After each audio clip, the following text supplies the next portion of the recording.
Marketing এর তো কোনো প্রবলেমই নাই, এর মার্কেট বিশাল বাজার। মানে তৈরি করলে আপনি খালি তৈরি করেন না। আমি যদি এখনই বলি যে আমার 50টা মাল আছে, গাড়ি চলে আসবে 2খানা।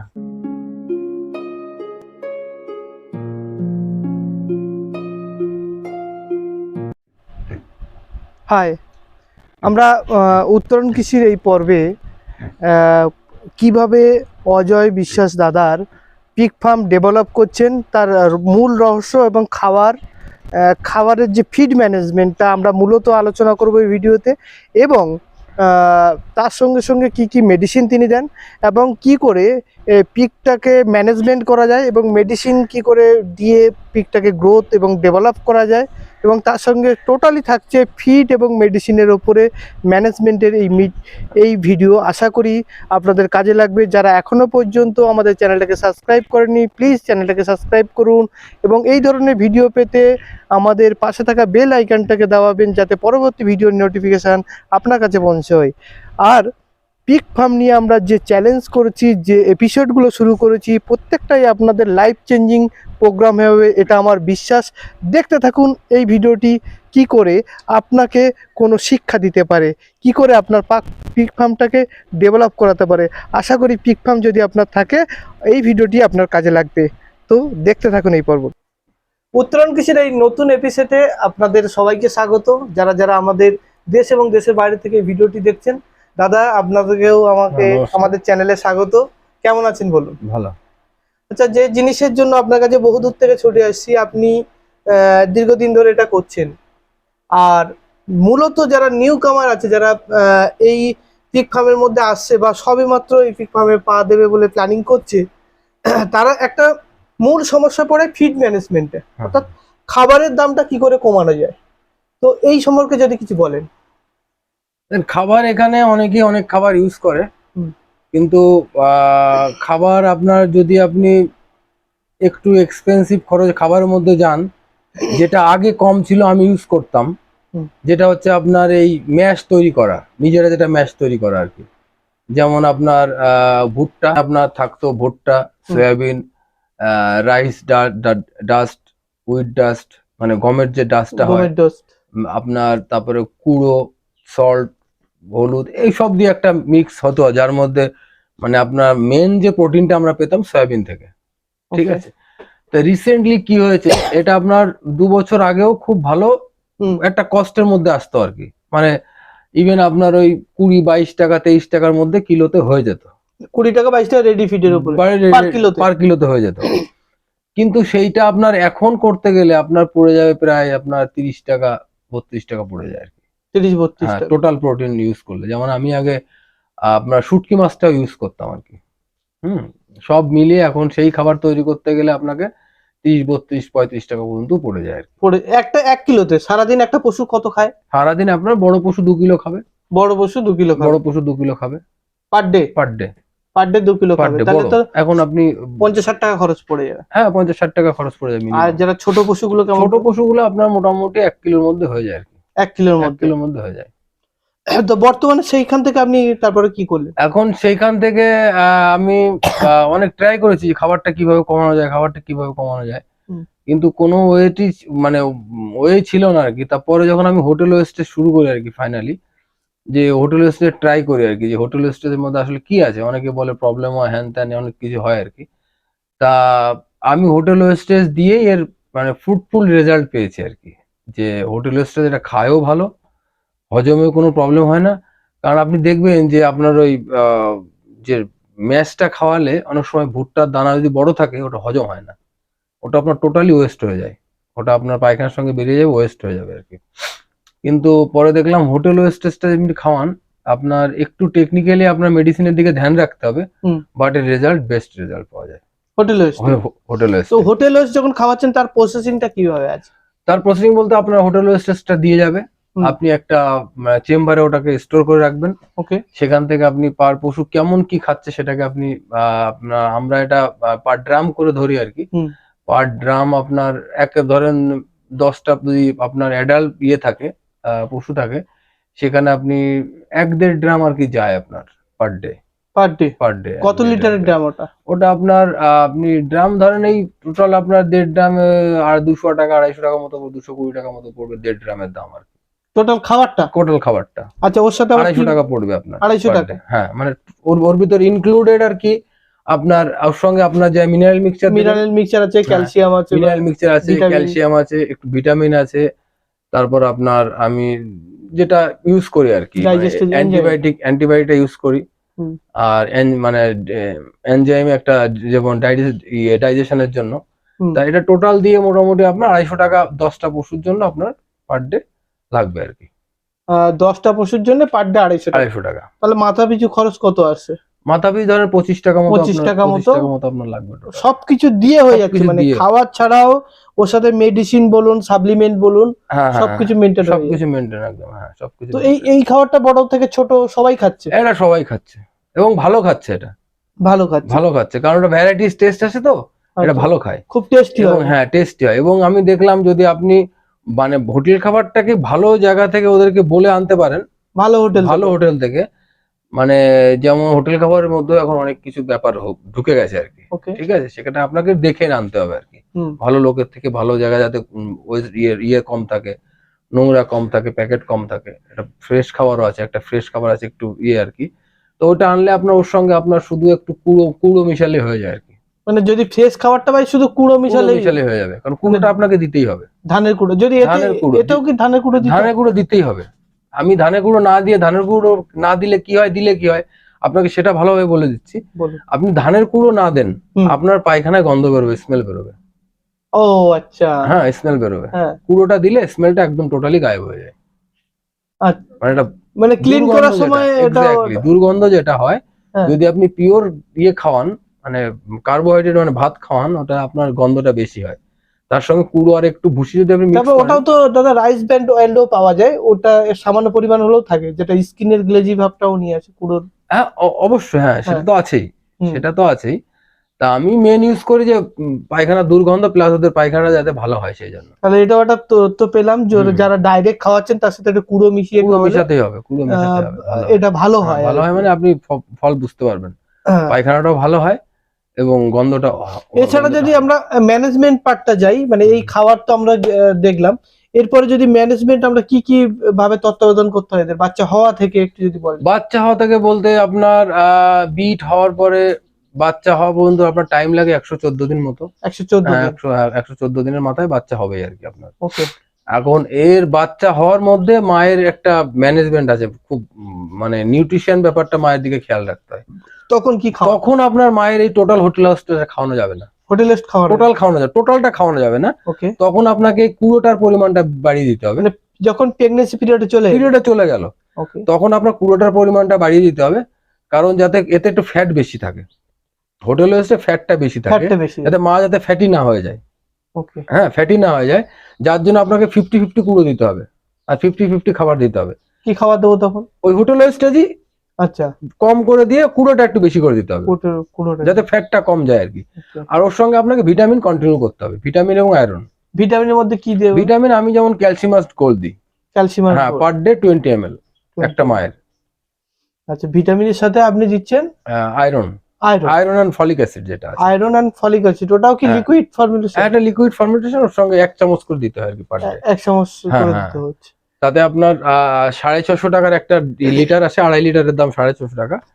তাতে আপনি মোটামুটি 10টা পশু একটা সেশন চলে যায় আর কি। ওকে, 10টা পশুর একটা সেশন চলে যায়, 10টা মাকে আলাদাভাবে ট্রিটমেন্ট করা যাবে, একটা বাচ্চা লট ওঠা পর্যন্ত আপনার 650 টাকায় কমপ্লিট হয়ে যায়। এবার বাচ্চা হওয়ার পরে আমরা কি করছি? বাচ্চা যেদিন আপনার ডেলিভারি হলো সেদিন আপনাকে একটু মানে নিউট্রিশন কেয়ার করতে হবে আর কি। ফাইটের ব্যাপার আছে, যেগুলো ওয়ার্মের ব্যাপার আছে, মানে হিটে রাখতে হবে। আর বাচ্চা হওয়ার সময় থাকলে সব থেকে ভালো হয়, যাতে বাচ্চা মরার সংখ্যাটা কমে যায় আপনার। আর যদি না থাকতে পারেন, 2-1টা বাচ্চা আপনাকে মিস হবেই। আপনি যদি এখানে একটু পরিশ্রম করেন, আপনার সারা বছর যদি রাউন্ড অ্যাবাউট আপনাকে 40টা বাচ্চা দেয়, আপনি মিনিমাম 40টা বাচ্চা সেভ করতে পারবেন, যদি আপনি স্পটে থাকেন আর কি। মানে আপনার ওই স্পটে থাকা উচিত, পার ডেলিভারিতে মিনিমাম এভারেজ একটা বাচ্চা আপনি সেভ করতে পারবেন। মানে ডেলিভারি হওয়ার পরে ভয় কি থাকে? ভয় থাকে হচ্ছে মার গায়ের নিচে পড়ে যায় আর কি, এটা ভয় থাকে। তো সেখানে তো দেখলাম আপনার একটা খাঁচা সিস্টেম খাঁচা আছে। সিস্টেম থাকলেও অনেক সময় মা অ্যাগ্রেসিভ হয়ে যায় Aggressive ডেলিভারি। হয়ে। হ্যাঁ, Okay. আমারই একটা এক্সপিরিয়েন্স হয়েছে, আমি 5টা বাচ্চা দিয়েছি, সকালে এসে দেখি একটাও নাই, মা কামড়ে মেরে ফেলে দিয়েছে। ও যেটা হয়তো আমি থাকলে হতো না, কারণ ওরা যখন পেইনটা ওঠে না অনেক সময় অ্যাগ্রেসিভ হয়ে যায়। পেইন ক্লিয়ার হয়ে গেল, মা সারাদিন অসহায় পড়ে থাকো, তারপরে ওরা দুধ খেতে যায়, ইলেকট্রিশিয়ান চলে যায়, দুধ খেতে দেয়, তখন ওকে হয়ে যায়। আচ্ছা। এই সময় থাকাটা একটু জরুরি আর কি। আচ্ছা, বাচ্চা দুধ খাওয়ার সঙ্গে সঙ্গে বাচ্চার কি আলাদা কোনো কেয়ার নিতে হয়? আপনার বাচ্চা বলেন, বাচ্চা যেদিন ডেলিভারি হলো, ডেলিভারি হওয়ার উইদিন 24 আওয়ার্স থেকে 48 আওয়ার্স এর মধ্যে আপনার দাঁত কাটতে হবে। দাঁত কাটতে হবে, দাঁত সেটা কাটতেই কিভাবে হবে। কাটতে হবে? সেটা নেল কাটার দিয়ে, শার্প নেল কাটার দিয়ে আপনি সামনের দুটো দাঁত, ছোট ছোট হ্যাঁ দাঁত। ছোট ছোট, হ্যাঁ। সামনের দুটো দাঁত, নিচের দুটো দাঁত কেটে দেবেন। সামনের দুটো, নিচের দুটো। হ্যাঁ। আচ্ছা। আপনার 3 to 4 days আপনাকে আয়রন ইনজেকশন দিতে হবে। Iron injection. আয়রন আর ভ্যাকসিনেশন। নখটা কিভাবে কাটতে হবে? মানে নখের খুরার কোনো ব্যাপার না না না, এদের তো নখ শুধু কাটা নাই, শুধু দাঁতটা দাঁতটা কাটতে হবে, শুধু দাঁতটা কাটতে হবে, এদের নখের Okay. কোনো ব্যাপার নাই। আর আর আপনার ওই 4 দিনের মাথায় আপনাকে আয়রন দিতে হবে। আয়রন ইনজেকশন হ্যাঁ। কত ml করে দিচ্ছি আমরা? 4 দিনের বাদে আমি দিই 1 ml করে। 1 ml 1 ml করে। ওটা কি স্কিনে দিয়ে দিচ্ছেন না পেশি? না না, মাসেলে। মাসেল। হ্যাঁ, মাসেলে। আর আপনার 4 দিনের মাথায় দিই, আর হচ্ছে আপনার 2 days মানে 6 days এর মাথায় আমি দিয়ে দিই vitamin B complex. Vitamin B complex দিয়ে দিই। ওটাও কি ইনজেক্ট করতে হয়? ইনজেক্ট করতে হয়। ওকে। আবার 3 দিন, আবার 2 দিন পরে আবার একটা আয়রন। আবার একটা আয়রন। ওই আইভারমেকটিন মারছেন না অন্য কিছু? না না, আয়রন একটা ইনজেকশন পাওয়া যায় আর কি, ওটা আমার কাছে আপাতত নাই, শেষ হয়ে গেছে, তাহলে আপনাকে দেখাতে পারতাম। আয়রন ইনজেকশন ওই ভেটেরিনারিতে গেলে ওরা দিয়ে দেবে আয়রনের ইনজেকশন। তা এটা আপনার দুটো আয়রন যাবে। আমি অনেকে একটা বি কমপ্লেক্স দেয়, আমি দুটো বি কমপ্লেক্স দিচ্ছেন। আর এক্স্যাক্টলি 10 days এর মাথায় গিয়ে ডিওয়ার্মিং করতে হবে, মানে কৃমি দিতে হবে, কৃমি দিতে হবে। ওটা কি টনিক খাওয়াচ্ছেন না? আমি মানে খাইয়ে দিচ্ছি আর কি। হ্যাঁ, 1 ml করে খাইয়ে দিচ্ছি। আর কৃমি দেওয়ার পরে 4 দিন আপনাকে লিভার দিতে হবে। কৃমি দেওয়ার পরে 4 দিন 4 দিন লিভার দিতে হবে, মানে 3 কিলো বাচ্চা হলে 1 ml করে। এইখানে অনেকে ভুল করে, যেটা আমিও করেছিলাম মাথায়, ওই 1 ml এর জায়গায় 5 ml 6 ml যদি চলে যায়, কখনো কেউ বলেও থাকে, ওই বাচ্চার লিভার কিন্তু খারাপ হতে বাধ্য এবং গ্রোথে মারাত্মক প্রবলেম হয়, যেটা আমি ফিডব্যাক পেয়েছি। আপনাকে যেটা দেখালাম, ওটা কত ml করে দিতে হবে? 1 ml করে। 3 কিলোতে 1 ml, মানে 3 কিলো লাইভ ওয়েট হলে 1 ml করে দেবেন। 1 ml, এটা একদম মাথায় রেখে দেবেন, কারণ এই ওষুধের ডোজের পরিমাণ এদিক ওদিক হলে পশুর কিন্তু মারাত্মক প্রবলেম। তো এটা কতদিন খাওয়াই যেতে হবে লিভার টনিকটা? কতদিন ছাড়া? লিভারটা 5 দিন দিলে ভালো হয়, আমি 3 থেকে 4 দিন দিই পরপর একদম রেগুলার। তারপর লিভারটা করাচ্ছি। হ্যাঁ, লিভারটা 4 দিন মোটামুটি, আমি 4 দিন দিই, 5 দিন দিলে আরো ভালো হয়, 4 দিন দিলে এনাফ। আচ্ছা, তারপরে বাচ্চার এমনি নরমালি খাওয়া দাওয়া? তারপরে নরমালি খাওয়া দাওয়া শুরু হয়ে গেল। আপনার 14 দিন পরের থেকে আমি ওই বাচ্চা মাকে দিয়ে ম্যাশ দেওয়া শুরু করি আর কি। মানে ওই সময় কি মাকে আলাদা একটা ফিড দিতে হয় নাকি? আলাদা একটা ফিড দিতে হয়, কারণ আপনার দুধের একটা প্রবলেম থেকে যায়, মানে বাচ্চার দুধ সাপ্লাই যাওয়া, তখন থেকে রেগুলার আবার ইউজ করতে হবে আপনাকে। 20 ml করে ক্যালসিয়াম দিতে হবে খাবারে। আর যদি মায়ের জন্য, যদি মায়ের দুধ কম থাকে। দুধ কম থাকে। আর ওই সময় যদি আপনি সবজি পান, মানে সবজি যেমন ধরেন অনেক সময় পালং শাক দাম কমে যায়, কলমি শাক দাম কমে যায়, এমনি কলমি শাক পান, মিষ্টি কুমড়ো থাকে, ওই সময় মায়ের ভেজিটেবলটা খুব ইম্পর্টেন্ট। মানে এই সময় মায়ের সবজিটা খুব ইম্পর্টেন্ট, মানে দুধের জন্য। মানে আপনি যা খাবার দেবেন ওটা খাবার দেবেনই। মনে করেন 1 কিলো আপনি ম্যাশ দিলেন বা যা খাবার দিলেন ওটা ফিক্স, খাবারের পরে এটা হচ্ছে এক্সট্রা আর কি। এটা এক্সট্রা, এটা খায়ও ভালো এবং আপনার মায়ের স্বাস্থ্য ভালো থাকে। এবার কতদিনে বাচ্চা দুধ ছাড়ছে? আমি সাধারণত 45 থেকে 55 ডেজের মধ্যে আমি দুধ ছাড়িয়ে দিই। 45 থেকে 50 ডেজের মধ্যে আপনি 55 ডেজের মধ্যে আমি দুধ ছাড়িয়ে দিই। তারপর বাচ্চাগুলো কি কোনো আলাদা ফিড খাবে না ওই হোটেল ওয়েস্টই খাবে? না, হোটেল ওয়েস্টই খাবে। মানে ওই মায়ের সাথে আফটার 30 ডেজের পরে হোটেল ওয়েস্টেজ খাওয়া শুরু করে দেয়। ওই মায়ের সাথে থাকতে অল্প অল্প খেতে, ওরা ওই 10 দিন পরের থেকে মায়ের সাথে থাকতে খাওয়া শুরু করে দেয়। মাকে দেখে খাওয়া শুরু করে। এবং যদি নরমালি যারা সেমি এডাল, মানে 2-3 মাস যাদের হয়ে গেছে, যারা সেল ফিডে চলছে, তাদের কোনো ট্রিটমেন্টের ব্যাপার? তাদের ট্রিটমেন্ট আসলে কিছুই নাই, শুধু আপনাকে কৃমিটা দেখে দিতে হবে, ডিওয়ার্মিংটা মানে মোটামুটি ধরেন 1.5 মাস মাথায় করলে আর ওটা বোঝা যায় যে কখন কৃমি দিতে হবে, আপনার পশু দেখলেই বোঝা যায় আর কি। আচ্ছা, কৃমি করার আগে কি লিভার দিতে হয়? না, আপনার কৃমি করার পরেই লিভার দিতে হবে। যদি আপনি কৃমিটা বিকেলে দিতে হয়, আর কৃমিটা অবশ্যই মাথায় রাখবেন যে ওটাকে বিকালে দিতে হবে, সন্ধ্যার সময় দিতে হবে। সন্ধ্যার সময় সন্ধ্যার সময়। আর যেদিন কৃমি দেবেন, কৃমি করবেন, ওদিনকে সকালের খাবারটা কম দিতে হবে, একদম কম দিতে হবে। ওকে। খিদে থাকবে পেটে, হ্যাঁ, কৃমিটা দিলেন, তারপরে খাবার দিলেন। আর কৃমিটা কি জলের সাথে মিশাবো না খাবারের সাথে মিশাবো? খাবারের সঙ্গে মিশিয়ে দিলে হয়ে যায়, Okay. খাবার সঙ্গে। ওকে, আর পরের দিন থেকে লিভার শুরু করতে হবে। লিভার শুরু 10 কিলোতে 3 ml সোজা কথা। পরপর 3 দিন দিতে হবে, পরপর 4 দিন। 4 দিন লিভার 4 দিন। দিতে হবে। ওদের এইটাই হচ্ছে বেসিক্যালি ট্রিটমেন্ট। এইটাই বেসিক্যালি ট্রিটমেন্ট। আর আলাদা কোনো আলাদা কোনো এদের কোনো ট্রিটমেন্ট নাই, এদের কোনো রোগ হয় না বেশি। কিন্তু শীতের সময় একটু খেয়াল রাখতে হয়, শীতের সময় ওদের অ্যাকচুয়ালি ক্যালসিয়াম আয়রনের ঘাটতি পড়ে যায়, আর ভিটামিন D3।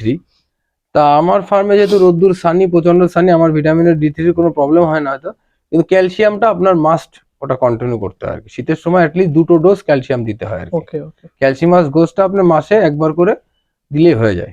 আচ্ছা, আরেকটা যেটা জিনিস যেটা ইম্পর্টেন্ট আমরা জানি, টিকাকরণ যেটা FMD বা সোয়াইন ফ্লু, এটা কখন দিচ্ছি? এটা আপনার FMD দেবেন আপনি আফটার 2 মান্থস। 2 মাস পরে? 2 মাস পরে গিয়ে। 2 মাস পরে আমি FMDও দিয়ে দিচ্ছি।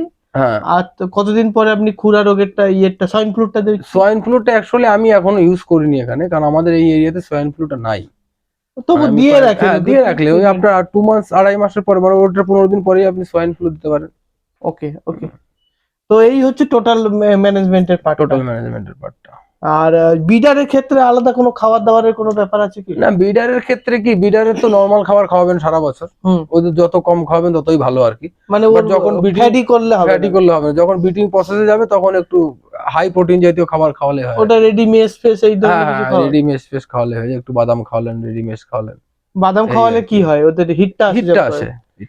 ও, তো নরমালি আর যারা ভয় পায় যে এই ধরনের ইয়র্কশায়ার, লামসাফার এগুলো করলে রোগ হবে বা বিভিন্ন ডিজিজে ভুগবে, না, এরকম কোনো ডিজিজের এটা কোনো না, আপনাকে পরিষ্কার রাখতে হবে ফার্ম। ফার্মটাকে পরিষ্কার রাখতে, এটা ভেরি মাচ ইম্পর্টেন্ট পার্ট। এটা ফার্মের জন্য ভেরি ইম্পর্টেন্ট পার্ট। ফার্মটাকে পরিষ্কার রাখতে হবে। উইকলি একদিন আপনি চুন দেবেন। উইকলি একদিন করে চুন, যেমন আমি সানডে করে চুন দিই। আজকে আমি যেমন চুন দিই, সানডে করে চুন দিয়ে ঘর ওয়াশ করে দিতে হবে। আর একদিন করে, যদি আপনি যেহেতু হোটেল খাবার খাওয়ানো তেল হয় বেশি, একদিন করে সোডা দিতে হবে ঘরে। সোডা। ওকে। মানে সোডা গুলিয়ে জাস্ট ঘরে দিয়ে একটু ইয়ে করে দিলে হয়ে গেল, ওয়াশ করে দিলে ফেলটা কেটে গেল আর কি। এই দুটো যদি আপনি মেনটেন করেন, আপনার আদার রোগ আসবেই না আর কি। যেমন রোগই আসবে না একদমই। যে রোগগুলোর কথা বললেন, যে মানে FMD বলেন, আর যাই যেগুলো বলেন, এগুলো আমার এক্সপিরিয়েন্স আমি দেখেছি, এগুলো ম্যাক্সিমাম মানে কেয়ারলেস এর জন্য হয় আর কি। মানে এগুলো কেয়ারলেস এর জন্য, কারণ এদের সহজে মরে না, এরা সহজে মরে না। আচ্ছা, যেটা জিনিস আমরা একটা দারুণ তথ্য দাদার কাছ থেকে পেলাম, দীর্ঘক্ষণ মেডিসিন এবং ছোট থেকে বড় হওয়া পর্যন্ত কি করে করবেন। আচ্ছা, আরেকটা জিনিস, ছোট জিনিস জানবো, বর্তমান কি মার্কেটিং এর কোনো সমস্যা হচ্ছে? নো, মার্কেটিং এর তো কোনো প্রবলেমই নাই, এর মার্কেট বিশাল বাজার। মানে তৈরি করলে, আপনি খালি তৈরি করেন না। আমি যদি এখনই বলি যে আমার 50টা মাল আছে, গাড়ি চলে আসবে 2খানা। মানে এতটাই ডিমান্ড। মানে আমি দেখেন, আমিও মার্কেটিং লাইনের ছেলে, কিন্তু কোন প্রোডাক্টের যে এত ডিমান্ড হতে পারে আমি আজ পর্যন্ত দেখিনি কোনোদিন। না, অনেকে পিক ফার্ম নিয়ে বলছে মার্কেট কোথায় পাবো, বিক্রি কোথায়? মার্কেট আমাকে দিয়ে দেবেন না, যত আছে আমি পাঠিয়ে দেবো লোক আপনাদের, কোথায় মাল বিক্রি করবেন। ও, যারা মার্কেটিং নিয়ে চিন্তা করছেন যে মার্কেট কোথায় পাবো, তার জন্য দাদা তো সাপোর্ট করবেই। কত চাই আপনি, কত মাল দিতে পারবেন, মালই দিয়ে কেউ কুল পাবেন এর মাল। ইভেন জানেন সব থেকে বড় ব্যাপার হচ্ছে, আপনি যদি 1টা 2টো মাল বিক্রি করেন, রেট কম। ওকে। আর যখনই আপনি 15টা 16টা মাল বিক্রি করবেন, এর রেট 5 টাকা বেশি। মানে যেটা গাড়িটা লোড হয়, যখন আপনি 50টা 100টা মাল 50টা মাল দিবেন, তখন 10 থেকে 15 টাকা মাল বেশি দাম। কিলোতে। তো এখন কেমন রেট যাচ্ছে দাদা? এখন যেমন আমি 130-35 টাকা রেট, 35 টাকা দিচ্ছি। তো এটা এভারেজ সারা বছরে প্রায় 2-5 টাকা হেরফের থাকে না? এরকমই সারা বছর এরকমই থাকে। এখন একটু দাম ইয়ে হয়েছে, এরকমই থাকে। একটা পশুর মোটামুটি ধরুন কম আসলে ম্যাচুরিটি হয়ে যায়, গ্রেডে আসে, কম আসলে মোটামুটি ধরেন, দেখেন 10 মাসে আপনি মোটামুটি মানে আপনি 100 কিলো বানাতে পারেন। 10 মাসে 100 কিলো। তার পিছনে খরচ কিরকম হচ্ছে? তার মাসে যেটা আপনাকে পার মান্থ, আমি যেটা এভারেজ বাচ্চা থেকে শুরু করে ইয়ে পর্যন্ত, পার মান্থ আপনাকে 800 টাকা খরচা হবে। পার মান্থ 800 টাকা খরচ হবে। যদি আমি ধরুন 10 মাস রাখি, তাহলে 8000 টাকা মতো খরচ হতে পারে। 8000 টাকা খরচ হবে। 8000 টাকা খরচ 10 মাসে। 10 মাসে হচ্ছে 1 কুইন্টাল। 1 কুইন্টাল মাল কিরকম রেট? 13,000 টাকা বিক্রি হবে। 13,000 টাকা বিক্রি হবে। মানে এভারেজ 5,000 টাকা। এভারেজ 5,000 টাকা আপনার পার পশুতে আপনার লাভ আছে। তো পিক ফার্ম বর্তমানে যত লাইভ স্টক আছে তার চেয়ে মনে হয় লাভবান হচ্ছে নাকি? আমার তো মনে হয় তাই। এবং ঝামেলা কম, সবথেকে বড় ঝামেলা ফ্রি। এরা আপনাকে কখনোই ডিস্টার্ব করবে না, কখনোই কিছু করবে, শুধু দুবেলা খাবার দেবেন, ব্যাস কমপ্লিট ক্লিয়ার। যাই হোক, অনেক ইউনিক কিছু তথ্য পাওয়া গেল, আর দাদা দীর্ঘক্ষণ আমাদেরকে সময় দিলেন। দাদা, আমাদের চ্যানেলের তরফ থেকে আন্তরিকভাবে আপনাকে ধন্যবাদ এতটা টাইম দেওয়ার জন্য। আশা করি এই ভিডিওটাতে থেকে আপনাদের অনেক রকম ইনকোয়ারি যেটা ছিল, অনেক কোশ্চেন ছিল, সেটার সমাধান হয়ে গেছে। আর এই ধরনের ভিডিও দেখার জন্য আমাদের চ্যানেলের সাথে জুড়ে থাকবেন, এটা রিকোয়েস্ট। দেখা হবে নতুন কোনো পর্বে, ভালো থাকবেন।